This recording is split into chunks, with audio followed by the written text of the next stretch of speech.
Harper Audio presents Creature Comforts by Trisha Ashley. Read by Julia Barrie. Prologue. Halfhidden, West Lancashire, 1993. That evening, Baz Salcombe's old Range Rover, which was mainly used by his teenage son Harry and his friends, passed through the stone gateposts of the Sweetwell estate and paused briefly in the blackest of shadows by the turn to the lodge, before pursuing an unsteady course up the dark tree-lined tunnel of the drive.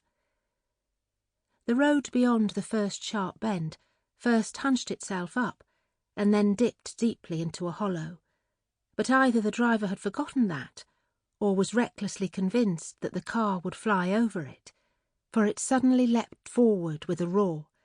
Then the brake lights flashed, and it swerved, flipping sideways into the trees with an almighty crash.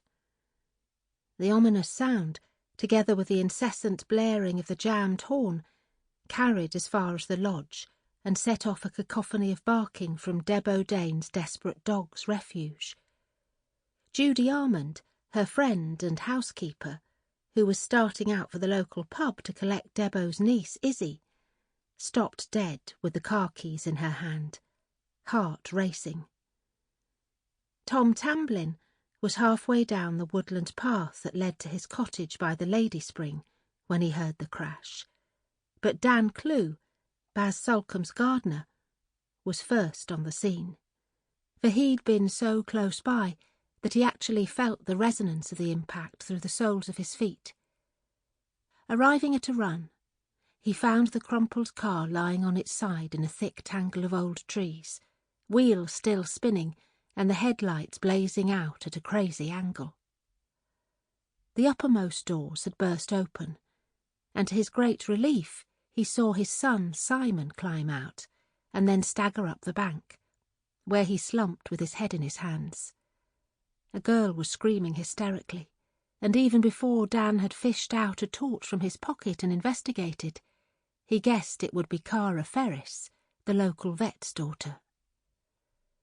Cara, her face masked with blood from a deep cut, was already frantically scrambling out of the back seat, and it looked as though she'd had a lucky escape, for a branch had impaled the car from front to back, as if preparing to spit roast it. Dan moved the torch beam to the front, and could see at a glance that his boss's son, Harry, had taken the brunt of the collision, and there was nothing to be done. And the girl slumped next to him had a bad head injury and didn't look in much better shape. He paused for a moment, looking over his shoulder as if to check for any sign of other rescuers, before reaching in and gathering up her small, slight form. Tom Tamblyn was just in time to see Dan lift the unconscious figure out of the front of the car, before laying it down on a bit of flat turf next to the drive. "Is that young Izzy Dane?" Tom gasped, still panting for breath, for he was somewhat beyond the age of sprinting up steep paths. She looks bad, and you shouldn't have moved her with that head injury, Dan." "Thought I'd better, in case the car goes up. There's an almighty stink of petrol," Dan said shortly, looking up. "She was in the front with Harry, and they had the worst of it. My lad and the Ferris girl were in the back and got themselves out." He nodded at Izzy. "If you think she looks bad, you should see Harry."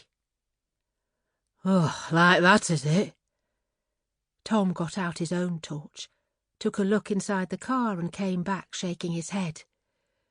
"Poor lad," he said. "But he's in the passenger seat, so... Are you saying young Izzy was driving? She's not old enough to have a licence yet." He took off his old tweed jacket and laid it over the still figure on the grass, after checking her airways were clear and she still had a pulse. "She was in the front next to Harry. It's clear enough what happened." "Your Simon always drives them back from the pub, though, doesn't he?" Tom said. "On account of being teetotal?" "Not this time." "This is all Izzy's fault!"